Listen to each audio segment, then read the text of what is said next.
Twitter, Twitter, Twitter, Twitter, Twitter, Twitter. Top. Alors, faut-il esquiver, faut-il migrer, faut-il prendre ses clics et ses claques et partir et ne jamais plus se retourner envers Twitter? Faut-il vraiment esquiver Twitter? Faut-il cancel Twitter? Ma réponse de suite, non. Ça sert à rien. Voilà, bon, c'est la fin de la vidéo. Merci à tous. Abonnez-vous, lâchez. Bref, non, je rigole. On va aller plus loin que ça quand même, hein. Non. Esquiver Twitter, en fait, ou ceux qui te demandent qui t'inculquent le fait que Twitter est un réseau totalement débile, etc. C'est totalement malhonnête, puisqu'en fait, finalement, moi, pour l'utiliser, ça me permet, je l'utilise dans mon rayon d'action, bien sûr. Il y a ceux qui l'utilisent pour, en termes de divertissement, ceux qui l'utilisent pour ci, pour suivre telle ou telle personne, etc. Il y a différentes utilisations, comme sur Instagram ou sur TikTok et autres. Il y a des gens qui utilisent juste pour regarder la religion, les autres pour les trucs économiques. Enfin bref, il y a tout un tas d'utilisations et il y a toute une pléthore de populations et de cibles en termes de divertissement ou d'information sur les réseaux sociaux de manière générale.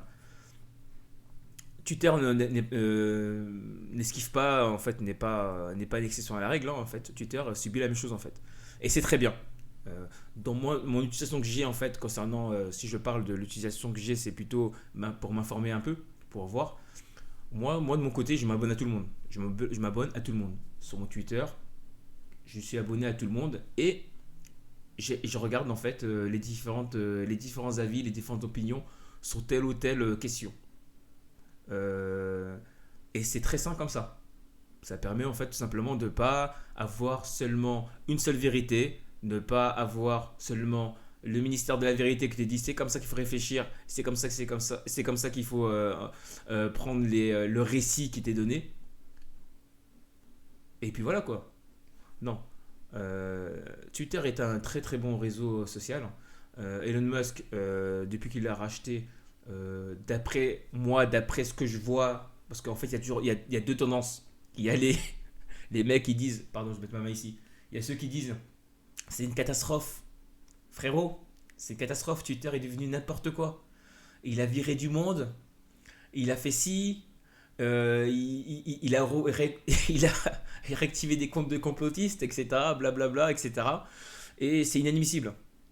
C'est n'importe quoi Twitter. Il a réouvert la porte des enfers. Voilà, ça c'est. Il y a ceux qui font ça, continuellement continuent en fait à aller dans ce sens-là. Après, il y a toujours les NPC qui viennent en fait y ajouter leur grain de sel pour aller en fait dans la tendance actuelle. C'est d'essayer de cancel Twitter. Quand on dit cancel Twitter, c'est de faire en sorte que la pub ne paye plus. Enfin, tout le modèle économique de Twitter en fait se casse la figure, quoi. Notamment la pub. Voilà. Ça c'est la volonté des certains en fait, mais sur la pointe des pieds, quoi. Voilà, qui essaient de faire ça. Bien sûr, il y a d'autres qui essaient d'en profiter pour simplement dire hey, hey, j'ai construit une nouvelle plateforme comme qui ressemble à Twitter, let's go quoi, si vous voulez quoi.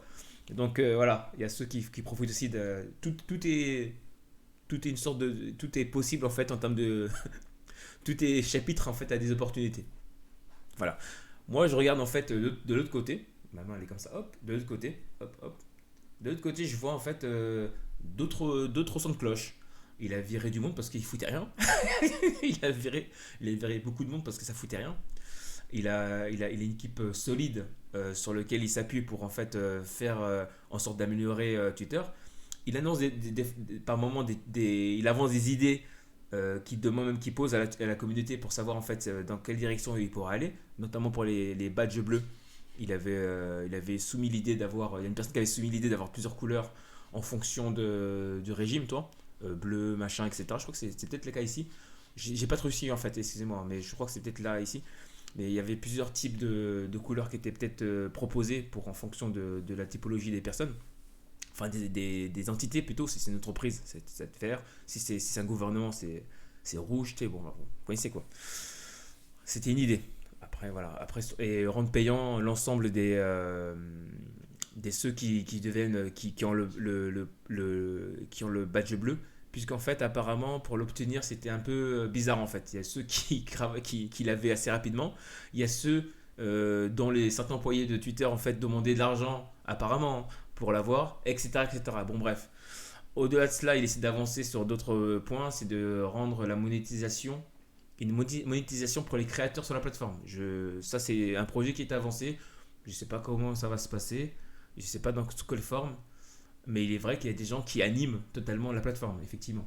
Donc, tout travail mérite salaire, puisque finalement, ta présence fait qu'il y a des gens qui sont là et du coup, ils regardent les pubs. Donc, forcément, il y a quand même maintenant, il y a cette histoire maintenant d'être un peu, d'arrêter d'être des bénévoles, quoi. Comme sur YouTube. En partie sur YouTube aussi, c'est le cas. Même si YouTube, elle a une des meilleures dans le game actuel, malgré son monopole, parce que les gens ne mettent pas assez à l'épreuve YouTube en allant sur d'autres plateformes un peu similaires à YouTube pour en fait mettre un peu de concurrence. Même si je dis ça, TikTok, Instagram et autres sont des concurrents à YouTube parce que finalement le temps que les gens passent sur TikTok, c'est du temps en moins que passent les gens sur YouTube, même sur Twitch, etc. Donc il y a une certaine concurrence, mais il n'y a pas vraiment de plateforme concurrente sur le segment de YouTube pour aller et que les gens fassent l'effort d'aller sur les différentes plateformes pour justement faire jouer la concurrence et ce serait bénéfique non, aussi pour les créateurs puisque les YouTube devraient faire des pieds et des mains pour en fait tout simplement être le plus attractif auprès des créateurs et c'est très sain quoi, d'avoir plusieurs plateformes comme ça qui se tapent et puis voilà quoi. Bref, ce que je voulais dire par là c'est que il y a deux sons, il y a ceux qui disent que c'est une catastrophe, ceux qui disent que c'est machin, que c'est assez bénéfique ce qui se passe sur Twitter. Et surtout qu'il y a une affaire comme quoi il y a des gens qui se sont fait un peu cancel leur compte pour des conneries quoi. Pour des conneries qui sont plus que discutables. Donc voilà, il y a des mails internes qui ont tourné, etc. Donc voilà, pour vous dire que voilà, là-bas, tout n'est pas rose. Tout n'était pas rose avant que Elon passe. De toute manière, en fait, comme j'ai toujours dit, il ne faut pas prendre position. Même si on aimerait bien prendre position, on a bien ce côté, on aime bien prendre position pour essayer de voilà quoi. Le mieux tout simplement c'est de laisser le temps faire les choses et de voir si c'était vraiment la merde et que ça devient n'importe quoi ou tout simplement si finalement le gars il fait du bon boulot quoi. Voilà. Et pour finir, je dirais que moi j'utilise vraiment Twitter en mode blockchain. C'est-à-dire qu'il y a des gens qui disent des trucs, je vais avoir tout un tas de personnes, parce que je suis abonné à tout le monde, qui vont avoir sur le même événement, ils vont avoir leur propre jugement. Et du coup, moi, ce que je vais faire, tout simplement, je vais lire et analyser par moi-même les choses. Bien sûr, il n'est pas interdit de prendre position, hein, ça arrive, hein. Mais honnêtement, c'est pas un réseau pire qu'un autre dans le game, quoi. C'est juste un réseau social, hein. Euh, dont en fait juste peut-être les comportements des gens. Les gens maintenant en 2022, 2020, depuis plusieurs années maintenant, doivent comprendre que on peut pas tout dire ou plutôt tout dire de manière assez insultante envers les gens, parce que quand même on reste des personnes. Après il y a la justice. Si tu outrepasses tes droits, il y a la justice pour régler les contentieux tout simplement. Donc il y a pas à avoir de ministère de la vérité comme ces débunkers à la con. Il n'y a pas besoin d'avoir des gens qui viennent te dire qu'on va réguler ton réseau social comme l'Union Européenne. C'est une bande de clochards quoi. Il y a juste à avoir un bon comportement et surtout laisser les gens s'exprimer quoi. Même s'ils disent des conneries, c'est pas grave. L'effet blockchain fait que normalement quand tu dis une connerie, même là, sans doute je dois dire des conneries. Il y aura des gens qui vont venir tout simplement preuve à l'appui, quand même, illustrer que tu as tort. Et moi, personnellement, si on me dit que j'ai tort sur telle question, bah, j'en serais content. Et comme ça, après, je vais pouvoir en fait simplement avancer sur la question, même si ça me fait chier d'avoir tort des fois, je vais quand même pouvoir avancer, tout simplement. Donc voilà, c'était mon avis sur Twitter. Est-ce qu'il faut vraiment cancel Twitter? Non, c'est pas une attitude, ça c'est une attitude typique de NPC, de moutons qui suivent une tendance, qui ont entendu un seul son de cloche et du coup ils foncent, malheureusement pour moi à tort, à prendre parti sur telle ou telle chose. Je pense qu'il y a du recul à prendre sur tel ou tel événement. Rien n'est vraiment binaire dans la vie. Il y a, c'est toujours, c'est jamais blanc ou noir. C'est toujours un peu, il y a toujours plusieurs, comment dire, il y a plusieurs couches de couleurs en fait. Enfin, dégradation de couleurs, vous comprenez le terme. Bordel, j'ai le mot là dans ma tête, mais j'ai, il y a plusieurs teintes. Putain, voilà, il y a plusieurs teintes de couleurs.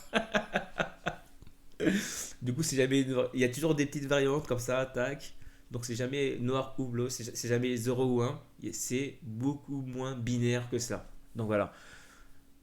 Ben, les gars, tout simplement, merci encore pour regarder cette vidéo.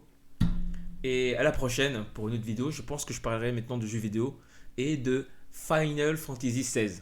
On va se régaler parce que j'ai des choses à dire sur ce jeu et je pense que ça peut être intéressant pour ceux qui aiment le jeu vidéo. Allez, salut!